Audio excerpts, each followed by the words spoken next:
Hey there, it's Dave of Flipper Force. I'm excited to announce that we just launched our new BRRRR Analyzer tool that you can use to analyze BRRRR deals, so deals that you plan on buying and rehabbing, but instead of selling them like you normally would with a flip, you're going to hold on to it long term, rent it out to a tenant, get some rental income coming in, and then hopefully some cash flow. So this new BRRRR Analyzer tool is going to be very similar to our step-by-step flip analyzer tool.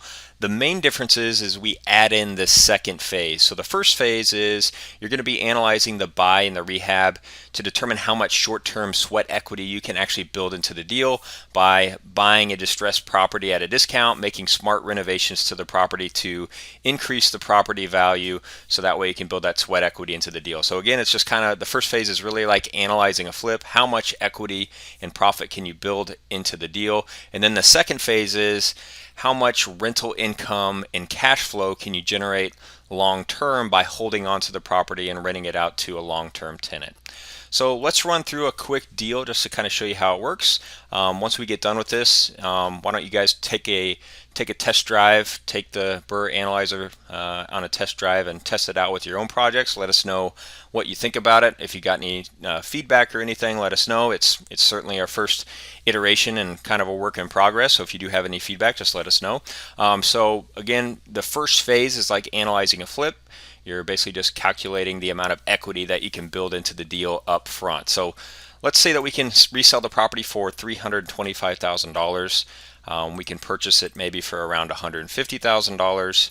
Our rehab, we're going to invest $70,000 into the deal.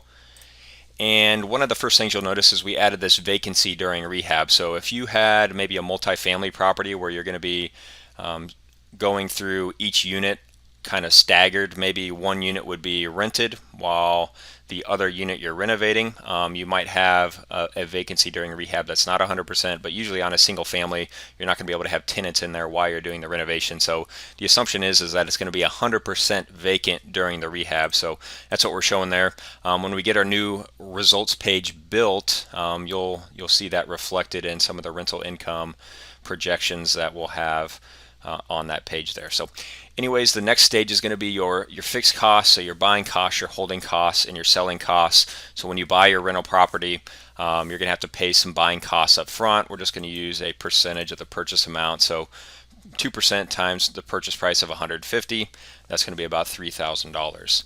Your holding costs during the destabilized period. So the destabilized period, this is the period when you're going to be renovating the property. This is going to be the period when you're trying to get a tenant in place.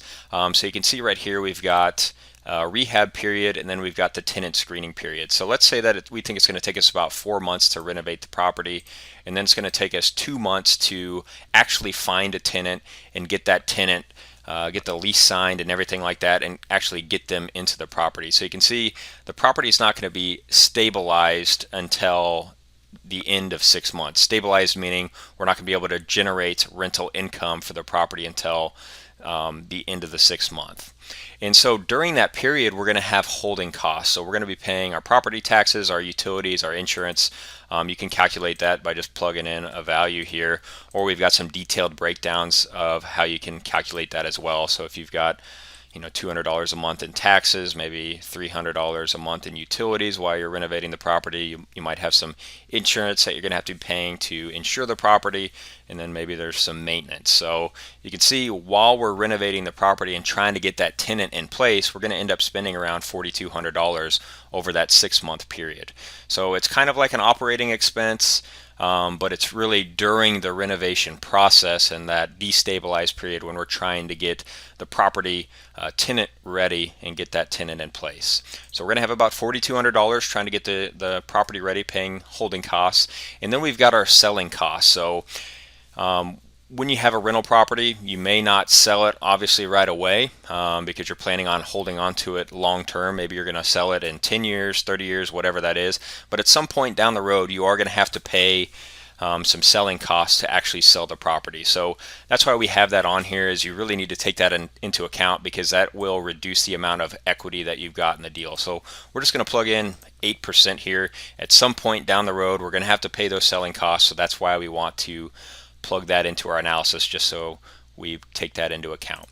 Next, we get to our financing. So this is our purchase funding. So how are we going to purchase the house? Are we going to be using our own cash to purchase the property, or are we going to be using like a hard money bridge loan to get a loan from a lender or something like that, so that way they can give us a loan to purchase the property. We'll have that loan in place for maybe 6 to 12 months, and then maybe we'll do a refinance on the back end maybe 6 to 12 months later.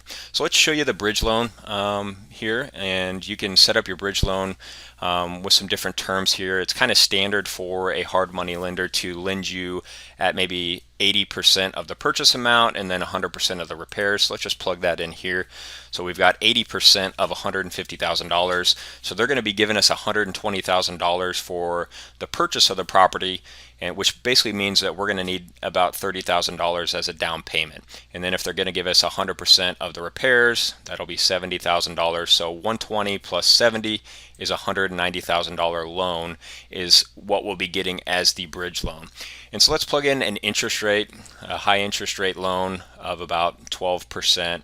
And the number of monthly payments is going to be how long that bridge loan is really going to be in place. So some lenders require you to maybe season the property for 6 to 12 months.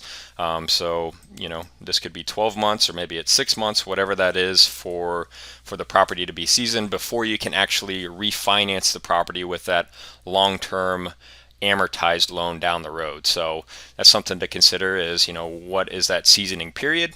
But that's really what that is the number of monthly payments that you'll need to make for this hard money loan. And then we'll just plug in some points here as well. So you can see we've got some pretty substantial financing costs for that bridge loan, $26,000. And so finally, it calculates our short-term equity. So basically, if we can buy this property for $150,000, invest $70,000 into the renovations, we should have about $45,000 in equity in this deal. So this last step is really telling the app, how much do I really want to make in sweat equity? So how much equity do I want to have in this deal after I do all of these renovations and repairs to the property? So you can say, well, maybe I want to make 15%. I want to have 15% equity here. 15% times 325 is actually $48,000. Or maybe you just want $20,000 in equity or something like that. So basically what that's doing is it's calculating the recommended maximum purchase price that you could offer for the property if you only want $20,000 in equity. So you can see right now, based upon our purchase price of $150,000, we've actually got $45,000 in equity in this deal. But if we really only need $20,000 in equity, maybe we don't want to get super greedy on this deal, and we feel like there's a good opportunity to generate some good cash flow on the deal, and maybe we could sacrifice a little bit of equity up front. You could say, well, let's build this model with $20,000 in desired equity. So you can see we could offer up to $175,000. So we could go up here and we could go back to our purchase price and say, okay, well, let's see how these numbers work out at $175,000. So you can see that our equity kind of drops closer to that $20,000. So that's what that final step is it's really helping you calculate the recommended maximum purchase price based upon the amount of desired equity and profit that you actually want to make in the deal. So finally, once you get through that step, it's going to tell you, how much equity you do have in the deal. So and then you'll move on to phase 2, which is really the long-term results. So this is where you can build in the rental income for the property. You'll see that you can add in multiple units here. So if you are dealing with a multi-family, whether it's a duplex, triplex, small apartment building, whatever you want to do there, you can add in as many units as you need to, and then basically just input the monthly rent that unit type will be able to achieve. So if this is just a single family property, we could just say single family rental income or whatever we want to type in here as a description. And if it's $1,200 a month, you'll see $1,200 a month for our rental income, which is $14,400 per year. And as you do this, you'll notice that the operating expenses and stuff start to, your cash flow and stuff start to calculate over here on the right hand side. Then we get into our vacancy and credit loss. So this is just basically assuming that, maybe 1 month out of the year you're going to have tenant turnover, so 1 month out of the year you might not be able to collect rent. So you can do this as a percentage of the rental income. So a lot of times you'll see people use like 8.333%, which is basically just 1 month. So I actually prefer to just plug in 1 month of vacancy is as an assumption every year, and that will calculate basically 8.333% per year vacancy there. So you can see our gross operating income is calculated at $1,100. That's basically the total rental income minus our vacancy amount. So we'll be able to hopefully achieve $1,100 per month. Next, we got to get into our operating expenses. So we've got a couple different options in here for calculating your operating expenses. You'll see the baseline assumption is we've got the 50% rule plugged in here. So basically the 50% rule is just kind of a general rule of thumb that landlords use for calculating their operating expenses. It basically states that the operating expenses are generally about 50% of the rent. So you can see 50% of our gross operating income is $7,200 here. So that's just a quick way for you to calculate that. If you want to actually go in and do a detailed breakdown, you can do that here. So you can plug in your property taxes that you're paying per year, your property insurance that you'll have to pay for the property, any kind of utilities you might have to cover that the tenant's not paying, HOA dues, garbage, turnover costs. So if you are assuming that every single year you're going to have some turnover, you might have $1,000 or something like that to invest into the property for painting the property and getting everything cleaned up, stuff like that. Repairs and maintenance. So generally it's a good idea to include maybe 5 to 10% for repairs and maintenance. So you can see that's about $720 per year. And then the last expense here is really property management. So are you going to be managing this property yourself, or are you going to be hiring a property management company to manage the rental property for you? So you can plug that in. I think that's probably about 8 to 10% of the rent if you're going to be using a property manager. So you can see 10% of our rental amount, our rental income, is $1,400 per year. So now we've calculated our total operating expenses here. You can see what our net operating income would be on a monthly and an annual basis. And then the last thing is your capital expenditure allowance. So if we're going to be renovating this property, we're basically going to be renovating the property from head to toe, investing $70,000 up front to renovate the property. We actually might not have that many CapEx expenses. So CapEx is really you investing money into the property for major upgrades and repairs, such as a new roof, windows, a new HVAC, stuff like that. If we plan on doing that all up front, we may not really have a CapEx expense. So if you were maybe not going to be doing that kind of stuff up front to renovate the property, you might want to plug in like 10% each year. So basically what you're doing is you're setting aside $1,400 each year to cover any kind of big major repairs. But since we're doing all of those major repairs up front, maybe we're only going to set aside 5% of rent or something like that. So that's how you can do that. Ultimately, you're calculating your total cash flow over here. So you can see if we were to rent this property out without any debt on the property, you can see our cash flow would be about $435 per month. But we plan on refinancing this property with a long-term mortgage and amortized loan here. So you could either keep it as a cash deal or you can refinance it. So you can either input a lump sum value here. So if you just wanted to plug in like $300,000, you could just plug it in that way. Otherwise, you could do an ARV loan. So that would basically just use the after repair value as the loan amount, and then you can set up the loan to value ratio based upon that after repair value. So a lot of lenders will lend at like 70 to 75% of the after repair value. So I'm just going to plug in 70% here. So 70% times $325,000, that is a $227,500 loan amount. And then let's plug in a loan amount of 4%. And then the loan term. So this is the number of years that the loan is going to be amortized over. So let's plug in 30 years. And the number of points that we'll have to pay to the lender for refinancing the property. So you'll see we'll have about $4,500 in points and other costs to actually refinance the property. So ultimately, now you can see we've got our cash flow being calculated. So we've got a monthly payment of about $1,000 per month. And unfortunately, our cash flow before debt was $435. Now that we are paying the lender, $1,000 a month for our mortgage, it actually looks like this deal is going to be a pretty bad deal from a cash flow perspective. So you can see we're going to be losing $651 per month. So this is not a very good deal based upon the values that we've entered in here. The next step is really your future assumptions. So how long do you plan on holding the rental property? So maybe it's 10 years, 20 years, 30 years, 5 years, whatever you want to plug in there. As of right now, this doesn't do a whole lot. It's just kind of a placeholder. But what you'll notice in our new rental results page, once we get that launched, is it will build out the cash flow years based upon the number of years that you've built in here as the planned number of holding years for the rental property. Kind of the same thing with the future growth assumptions. As of right now, this isn't really going to affect anything because our results page is only going to show you the cash flow results for the very first year.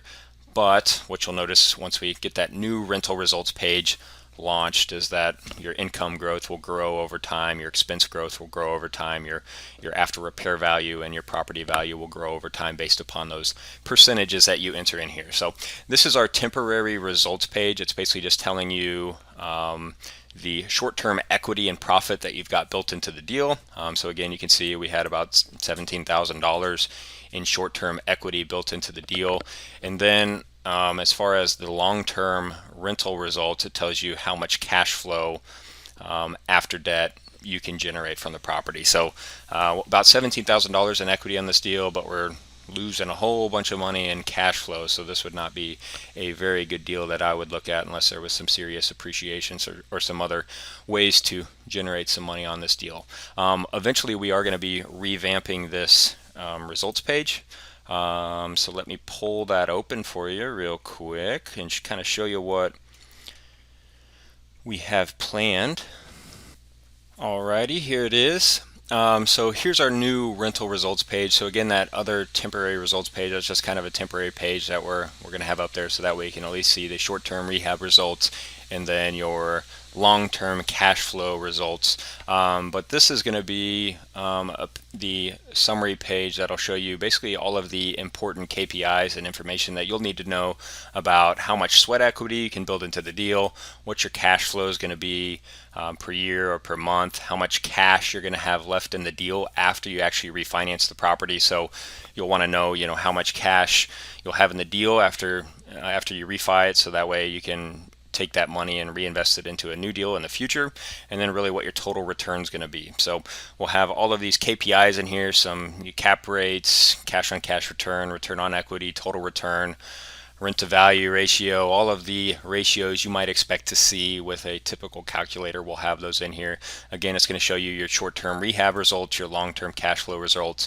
It'll show you how much cash you need in each phase of the flip. So how much cash do you need at closing when you're buying the property? How much total cash will you have invested by the time you get the property stabilized, so after you renovate the property? And then how much cash you're going to have left in the deal after you refinance it. And then you'll see, we'll have some pretty charts in here and stuff like that that'll show you your long-term rental returns and how you can really generate long-term results from buying a property at a discount, building in that sweat equity up front. So that's really kind of comes into play with that stabilization where you're building that sweat equity into the deal up front, but then also the cash flow that you can generate over time, the equity that you build into the deal from appreciation, and then also the equity that you'll build into the deal from paying down the principal of your long-term loan there. So that's the summary page. We've also got some other detailed stuff that we'll throw your way, so that way if you really want to get into the weeds of some of these calculations as far as like how much cash you'll need to actually get the property stabilized, we'll have some more detailed results pages kind of showing that information, and then also showing you your detailed rental results. So we'll have some detailed cash flow charts showing you what your rental income will be each year over the course of the entire holding period, stuff like that. So that's a quick overview of our new rental calculator. take our new BRRRR calculator for a test drive, test out some of your existing BRRRR deals that you've got or that you're looking at, and see how the BRRRR calculator feels for you. If you do have any questions or feedback or any suggestions on ways that we can improve the step-by-step process, or if you've got any KPIs or any kind of calculations you want to see on this temporary results page, just let us know.